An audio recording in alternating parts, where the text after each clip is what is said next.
reason I'm making this is because there are so many people trying to defend I wouldn't even rape you. Well, that sounds like a personal problem. What exactly is Michael Rowlands talking about? Apparently, this little video clip of Sargon of Akkad at this year's Mythcon about a tweet he made months ago. You have signaled to the women in the movement you do not give a shit about using rape as a threat to bully somebody. And the whole point of it was to demonstrate that I would say, I won't do something, and you will say, that's a threat. Oh, it's just a coincidence that you said rape. To be fair, the tweet in question is this. This tweet, in my opinion, was in very poor taste and something that I would never say or do, but it has been extensively covered online and used as the main focus of the attempt by Christy Winters and others like her to have Carl Benjamin, aka Sargon of Akkad, deplatformed from Mythcon. But this isn't what inspired me to create this video response. It is a recent video by PZ Myers about this topic where he disingenuously tries to display that he understands Sargon and others' free speech point of view. I tried hard to see where they're coming from, and I can sort of see what they're worried about. That what's going on here is there's a concern that what the SJWs, people like me, are trying to do is coerce them. We're trying to force them to behave in a certain way. That's an amazing ability to empathize with those you disagree with. We're trying to commit society to force them to behave in a certain way. We're trying to shame and punish them for their preferences. And when you put it that way, it sounds kind of horrible. I'll agree with you that, yeah, that if you've got an organized social movement that is trying to dictate to you how you should live your life, then that's a problem. That's something that has to be opposed. Okay, so I pondered that for a while, and then I came to the conclusion, I'm forced to confess that they are exactly right. As one of those social justice warriors, I do want to coerce them. I do want to force them to do certain things. I want them to abide by certain rules. Keep in mind that last bit about abiding by certain rules. But first, know that PZ Myers equates Sargon's response at Mythcon to a months-old tweet to rape and/or sexual assault. But the thing is that what I want them to stop doing is I want them to stop feeling like they have the right to rape people. I know most of them have no interest in rape. But I also want them to stop feeling like it's a legitimate silencing tactic to try and intimidate people with rape threats. This sentiment is repeated throughout his video response. You should watch it to come to your own conclusion. I feel a need to mention that I personally find the tweet in question to be ugly and will make no attempt to defend it. I will, however, point out that free speech itself is completely dependent on those certain rules that Myers spoke of. Sadly, it requires that we include speech we find offensive, otherwise it isn't free speech. It is just speech that we agree with. I find it an intellectually lazy notion to suggest otherwise. PZ and others make this illogical leap from a distasteful comment to a rape threat to an actual physical assault. I find this morally repugnant. As distressing as Sargon's tweet might be to some, this twisted logic is repulsive. I say intellectually lazy because PZ Myers, throughout his video response, attempts to construct a terrible straw man that this batch of secular free speech activists are only interested in threats of sexual assault, that the desire to intimidate women is required to go hand in hand with their claims of free speech. The first and most obvious problem with this fallacy is that it diminishes the lived experience of so many female and male sexual assault victims. Like PZ Myers, I too was not at Mythcon. Unfortunately, it was impossible for me to have attended, or I would have. But he makes these claims with such convictions based upon this. I've been following the events at Mythcon lately, and I first have to say, no, I haven't been there, so I'm getting this very indirectly. I'm only seeing snippets of the so-called interview between Thomas Smith and Carl Benjamin, but I'm also getting enough of a gist that I can sort of tell what went down. But many of you out there may already be familiar with PZ Myers' past penchant for false accusations of rape. Never mind the potential consequences to another human being being falsely accused. In this case, the well-known skeptic Michael Shermer of rape. One of the most serious accusations you can hurl at someone, and based solely on hearsay to boot. You see, PZ, we do have certain rules. Well, actually laws that discourage slander. Different laws or rules depending on where you live. Myers then goes on to nail the lid on his academic and public career with this one. So following directly on from his account that Shermer is a serial rapist, he adds this to his post to bolster the case that Shermer is a serial rapist. Women are still writing to me with their personal stories. This one isn't so awful, but it is mainly illustrative of his tactics. There was nothing here that would form the basis of any serious kind of complaint.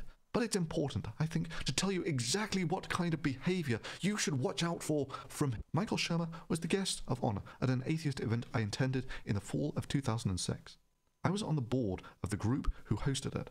It's a very short story. I got my book signed, and then, at the post-speech party, Shermer chatted with me at great length while refilling my wine glass repeatedly. I lost count of how many drinks I had. He was flirting with me, and I'm non-confrontational and unwilling to be rude, so I laughed it off. He made sure my wine glass stayed full.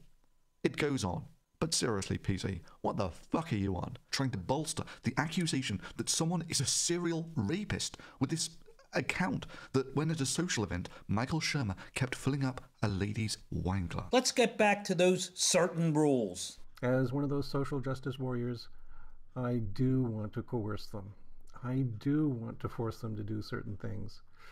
I want them to abide by certain rules. You see, speaking of rules, I believe it is in the realm of morality issues. For example, there are many people all over the world, mostly for religious reasons, that believe we should live by certain rules, very certain rules. And there are many examples that I could give. One is the right for women to choose her reproductive destiny. For some people of faith, there is an absolute set of rules or morals that forbid the ending of a human life. But we run into a problem, many problems to be sure. One is that not everyone believes that a human life starts at conception.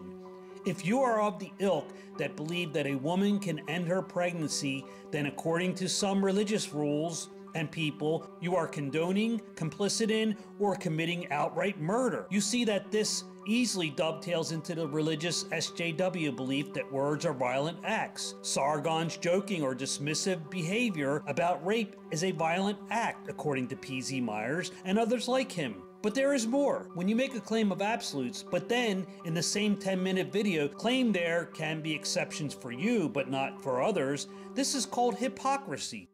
So I believe in a social contract that if you benefit from the shared values of a community, then you're obligated to abide by the core rules of that community. That is some sage advice so far, PZ. But these absolutes he sets out for Carl Benjamin and his band of merry Sargoons, as he glibly referred to them in his video title, are not absolutes when it comes to the shared values of the community PZ is not obligated himself to abide by. Those core rules of that community if he finds exception to them. I happen to agree with him there. However, I wouldn't start out by pontificating to others about certain rules they need to abide by first. Now, there are exceptions.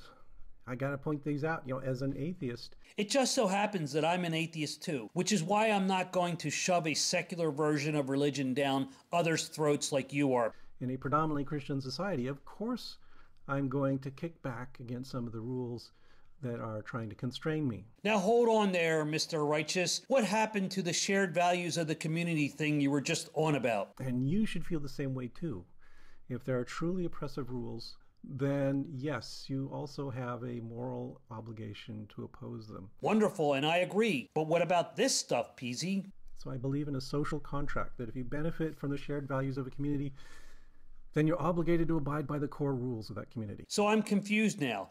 How should society work? By following the rules of that society or questioning the status quo? So further, I want to see things like a more egalitarian society where all people have equal rights and responsibilities and opportunities. And if that means undermining the privilege of the wealthy by pointing out the unfairness of their position, or if it means reminding white people like myself that we are benefiting a great deal from our historical position in society, then I'll do so. So it sounds like PZ Myers agrees with those he is criticizing in this here video that you should follow your conscience and do what you think is the right thing to do. But okay, let's assume that that's what you want to do.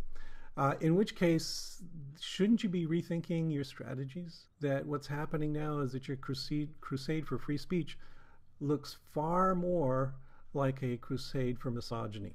How about if you back off on that and instead decide to fight for some other free speech rights, which you will find that a majority of atheists are happy to join you in doing. Since I'm not a mind reader, and I don't believe you possess that rare skill either, I can't say for certain what Sargon's motivations are. But you're an educated man, and you should know that fighting for rights is not a zero-sum game. We can fight for more than one right at a time. Like, fighting for free speech does not mean you can't take part in other human rights struggles or any other fights for rights. Why do you pose this question like this? Now, I'm not as stupid as I sound here, so I do understand what you mean. You want Sargon to fight for the right set of values, the ones you approve of. I mean no ill will towards anyone discussed in this video, and welcome your points of view if you disagree. On the Twitter feed that is associated with this channel, I am inundated with opinions and points of view that I strongly disagree with. And strongly is often an understatement in many cases.